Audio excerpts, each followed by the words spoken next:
ನಮ್ಮ Sahyadri news channel ಅನ್ನು YouTube, Facebook ಹಾಗೂ ಇನ್ಸ್ಟಾಗ್ರಾಂನಲ್ಲಿ ನೋಡಿ. ಸಬ್ಸ್ಕ್ರೈಬ್, ಲೈಕ್ ಮತ್ತು ಶೇರ್ ಮಾಡಿ ಪ್ರೋತ್ಸಾಹಿಸಿ.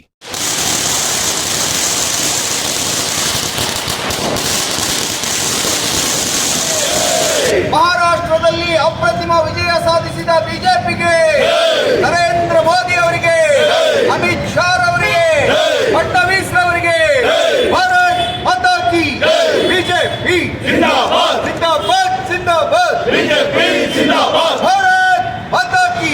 ಚುನಾವಣೆಯಲ್ಲಿ ವಿಶೇಷವಾಗಿ ಮಹಾರಾಷ್ಟ್ರದಲ್ಲಿ ಮತದಾರ ನರೇಂದ್ರ ಮೋದಿ ಅವರ ಆಡಳಿತಕ್ಕೆ ಸ್ಪಷ್ಟ ತೀರ್ಪನ್ನು ನೀಡಿದ್ದಾರೆ. ರಾಷ್ಟ್ರದ ವಾಣಿಜ್ಯದ ರಾಜಧಾನಿ ಮುಂಬೈ ಏನು ಹೇಳುತ್ತೋ ಅದು ದೇಶದ ನಾಡಿಮಿಡಿತ. 220 ಕ್ಷೇತ್ರದಕ್ಕಿಂತ ಹೆಚ್ಚು ಕ್ಷೇತ್ರಗಳಲ್ಲಿ NDA ಮೈತ್ರಿಕೂಟ ವಿಜಯವನ್ನು ಸಾಧಿಸಿ ತನ್ನ ಆಡಳಿತಕ್ಕೆ, ಮೋದಿಯವರ ನೇತೃತ್ವಕ್ಕೆ ಸ್ಪಷ್ಟ ಜನಾಭಿಪ್ರಾಯವನ್ನು ನೀಡಿರ್ತಕ್ಕಂಥ ಮಹಾರಾಷ್ಟ್ರದ ಜನತೆಗೆ ಮತ್ತು ನಮ್ಮ ನಾಯಕರಿಗೆ ಜಿಲ್ಲೆಯ ವತಿಯಿಂದ ಹಾರ್ದಿಕವಾದಂತಹ ಧನ್ಯವಾದಗಳನ್ನು ಅರ್ಪಿಸ್ತಾ ಇದ್ದೇವೆ. ಜನತಾ ಪಾರ್ಟಿಯ ನೇತೃತ್ವದ NDA ಇವತ್ತು ಗೆಲ್ಲಿಸೋದ್ರ ಮೂಲಕ ಅಲ್ಲಿಯ ಮತದಾರ ಹಿಂದುತ್ವದ ಶಕ್ತಿಯನ್ನು ಪ್ರಕಟೀಕರಣ ಮಾಡಿದ್ದಾನೆ.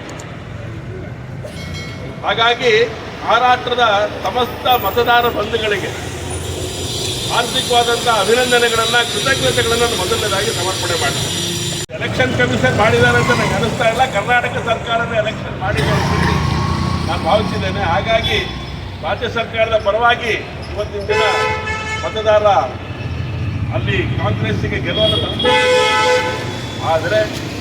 ಆದರೆ ಮುಂದಿನ ದಿನಗಳಲ್ಲಿ ಭಾರತೀಯ ಜನತಾ ಪಾರ್ಟಿ ಈ ರಾಜ್ಯದಲ್ಲಿ ಆಡಳಿತವನ್ನು ಮಾಡಲಿಕ್ಕೆ ಬೇಕಾಗಿರುವಂಥ ಸಂಘಟನೆಯನ್ನು, ಈ ರಾಜ್ಯದಲ್ಲಿ ಮತ್ತೊಮ್ಮೆ ಅಧಿಕಾರಕ್ಕೆ ಭಾರತೀಯ ಜನತಾ ಪಾರ್ಟಿಯನ್ನು ತರಲಿಕ್ಕೆ ಮತದಾರ ಮನವನ್ನು ಒಲಿಸುವಂಥ ಕೆಲಸವನ್ನು ಭಾರತೀಯ ಜನತಾ ಪಾರ್ಟಿ ಮಾಡುತ್ತೆ. ಕಾಂಗ್ರೆಸ್ ಮಾಡಿರುವಂಥ ಎಲ್ಲ ಹಗರಣಗಳನ್ನು ಮತ್ತೊಮ್ಮೆ ಜನತೆ ಮುಂದಕ್ಕೆ ತಗೊಂಡು ಹೋಗುವಂಥ ಪ್ರಯತ್ನವನ್ನು ನಾವು ಮಾಡ್ತೇವೆ. ಸಾಕಷ್ಟು ಯಶಸ್ಸನ್ನು ಕಂಡಿದ್ದೇವೆ. ಸೋತಿರಬಹುದು, ಆದರೆ ಸತ್ತಿಲ್ಲ ಅನ್ನೋಂಥ ಸಂಗತಿಯನ್ನು ಕಾಂಗ್ರೆಸ್ಸಿಗೆ ಈ ಮೂಲಕ ಎಚ್ಚರಿಕೆ ಸಂಗತಿಯನ್ನು ಕೊಡೋದ್ರ ಜೊತೆಗೆ ಮಹಾರಾಷ್ಟ್ರದ ಚುನಾವಣೆಯಲ್ಲಿ ಗೆಲ್ಲಿಸಿರುವಂಥ ಭಾರತೀಯ ಜನತಾ ಪಾರ್ಟಿಯ ನೇತೃತ್ವಕ್ಕೆ ಶಕ್ತಿ ಕೊಟ್ಟಂತ ಎಲ್ಲ ಮತದಾರರಿಗೆ ಮತ್ತೊಮ್ಮೆ ಛತ್ರಪತಿ ಶಿವಾಜಿ ಮಹಾರಾಜ್ ಕಿ, ಭಾರತ್ ಮಾತಾ ಕಿ. ಒಂದು ಸರ್ಕಾರ ಪ್ರತಿ ವಾರ್ಡಿಗೊಬ್ಬ ಶಾಸಕನಂತೆ ಅಲ್ಲಿ ಬೇರ್ ಬಿಟ್ಟು ಒಂದು ಸರ್ಕಾರ ಚುನಾವಣೆ ಮಾಡಿರುವಂಥದ್ದು. ಅವರಿಗೆ ಈ ಚುನಾವಣೆಯಲ್ಲಿ ಗೆಲುವು ಆಗಿರಬಹುದು.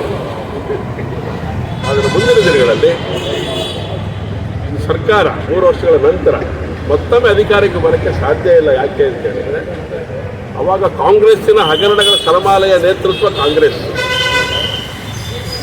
ಇದಕ್ಕೆ ಹೇಳ್ತಾ ಇದ್ದೀರಿ, ಕಾಂಗ್ರೆಸ್ಸಿನ ಹಗರಣಮಾಲೆಗಳ ನೇತೃತ್ವ ಕಾಂಗ್ರೆಸ್ ಅಂತ. ಹಗರಣಗಳ ಸರಮಾಲೆಯನ್ನು ಕೊರಳಿಗೆ ಹಾಕ್ಕೊಂಡು ಮುಂದಿನ ಬಾರಿ ಚುನಾವಣೆಯಲ್ಲಿ ಅವರು ಫೇಸ್ ಮಾಡಲಿಕ್ಕೆ ಆಗೋದಿಲ್ಲ. ಭಾರತೀಯ ಜನತಾ ಪಾರ್ಟಿ ತನ್ನ ನೇತೃತ್ವವನ್ನು ಅತ್ಯಂತ ಯಶಸ್ವಿಯಾಗಿ ನಿರ್ವಹಣೆ ಮಾಡಿ ಮುಂದಿನ ಬಾರಿ ಭಾರತೀಯ ಜನತಾ ಪಾರ್ಟಿಯನ್ನು ಕರ್ನಾಟಕದಲ್ಲಿ ಗೆಲ್ತೇವೆ. ಅದಕ್ಕೆ ಪೂರ್ವಭಾವಿ ಸಿದ್ಧತೆಗಳನ್ನು ಈಗಲಿಂದಲೇ ನಾವು ಮಾಡ್ತೇವೆ. ಯಾಕೆಂದರೆ ಈ ಚುನಾವಣೆ ಕಾಂಗ್ರೆಸ್ಸಿನ ಹಗರಣಗಳನ್ನು ಮುಚ್ಚಾಕಲಿಕ್ಕೆ ಈ ಗೆಲುವನ್ನು ಅವ್ರು ತೊಗೊಳಕ್ಕೆ ಸಾಧ್ಯವೂ ಕೂಡ ಇಲ್ಲ. ನಾವು ಮೂರು ಸೀಟ್ಗಳನ್ನು ಬೈ ಎಲೆಕ್ಷನ್ ಗೆದ್ದಿದ್ದೇವೆ, ನಾವು ಹಗರಣ ಮಾಡಿಲ್ಲ ಅಂಥೇಳಿ ಅವ್ರು ತೀರ್ಮಾನ ಕೊಡೋಕ್ಕೆ ಬರೋಲ್ಲ. ಅಲ್ಲಿಯ ಮತದಾರ ಯೋಚನೆ ಮಾಡಿರುವಂಥದ್ದು ನಮ್ಮ ಜೊತೆ ಇರೋದು ಅಭ್ಯರ್ಥಿ ಹೇಗಿದ್ದಾನೆ ಅಂತೇಳಿ. ಹಾಗಾಗಿ ಈ ಚುನಾವಣೆ ಒಳಗಡೆ ಕಾಂಗ್ರೆಸ್ ಬೀಗ ಅವಶ್ಯಕತೆ ಇಲ್ಲ ಅಂತೇಳಿ ನಾನು ಅಂದ್ಕೊಂಡಿದ್ದೇನೆ. ಅವ್ರು ಬಹಳ ಬೀಗಿದ್ರೆ ಅವ್ರು ಎಲ್ಲಿಗೆ ಹೋಗಬೇಕು ಅಲ್ಲಿಗೆ ಹೋಗ್ತಾರೆ. 2 ಮಾತಿಲ್ಲ ಅಂತ ಮಾತ್ರ ಬಿಜೆಪಿ ಸೋಲಿಗೆ ಕಾರಣ ಬಿಜೆಪಿ ಸೋಲಿಗೆ ಕಾರಣ ಇನ್ನು ನಾವು ಹುಡುಕಬೇಕಾಗಿದೆ. ಬಿಜೆಪಿಗೆ ಸೋಲಿಗೆ ಕಾರಣ ನಾವು ಹುಡುಕಬೇಕು. ಯಾಕೆ ಅಂತ ಹೇಳಿದ್ರೆ ನಾವು ಒಂದು ಕಳ್ಕೊಂಡಿದ್ದೇವೆ, NDA ಒಂದು ಕಳ್ಕೊಂಡಿದ್ದೇವೆ, 2 NDA ಕಳ್ಕೊಂಡಿದ್ದೇವೆ. ಅಂದರೆ ಒಂದು ಬಿಜೆಪಿನೇ ನಾವು ಅಧಿಕೃತವಾಗಿ ಗೆದ್ದಿದ್ವಿ, ಒಂದು ಕುಮಾರಸ್ವಾಮಿ ಅವರ ಕ್ಷೇತ್ರವನ್ನು ನಾವು ಕಳ್ಕೊಂಡಿದ್ದೇವೆ. ಸೊ 2 ಕಳ್ಕೊಂಡಿದ್ದೇವೆ, ಇಲ್ಲ ಅಂತ ಹೇಳಿ. ಆದರೆ ಸೋಲಿಗೆ ಕಾರಣ ಜಾತಿ ಒಟ್ಟಾಗಿದೆ ಅಂತ ಹೇಳಿ. ಹೇಗೆ ಮಹಾರಾಷ್ಟ್ರದಲ್ಲಿ ಹಿಂದೂಗಳೆಲ್ಲ ಒಟ್ಟಾಗಿದ್ದಾರೋ ಹಾಗೆ ಇಲ್ಲಿ ಮುಸಲ್ಮಾನರೆಲ್ಲ ಒಟ್ಟಾಗಿದ್ದಾರೆ. ಅದರ ಪರಿಣಾಮ ಬಿಜೆಪಿ ಸೋಲಾಗಿದೆ ಹೊರತು ಬೇರೆ ಇನ್ನೇನೋ ಇದೆ ಅಂತ ನನಗೆ ಅನಿಸ್ತಾ ಇಲ್ಲ. ಹಾಗಾಗಿ ಮುಸಲ್ಮಾನರು ಒಟ್ಟಾಗಿ ಕಾಂಗ್ರೆಸ್ ಕೈ ಹಿಡಿದಿದ್ದಾರೆ, ಹಿಂದೂಗಳು ಒಟ್ಟಾಗಿ ಮಹಾರಾಷ್ಟ್ರದೊಳಗೆ ಭಾರತೀಯ ಜನತಾ ಪಾರ್ಟಿಯನ್ನು NDA ಕೈ ಹಿಡಿದಿದ್ದಾರೆ. ಇಲ್ಲೇ ಗೊತ್ತಾಗತ್ತೆ ಪರಿಸ್ಥಿತಿಗಳು ಏನು ಅಂತ ಹೇಳಿ. ಹಾಗಾಗಿ ಇನ್ನೊಂದು ಸಂಘಟನೆ ಯೋಚನೆ ಮಾಡೋಣ ಮುಂದಿನ ತಿಂಗಳು. ಆ ಸಂಘಟನೆ ಕಾರಣ ಅಲ್ಲ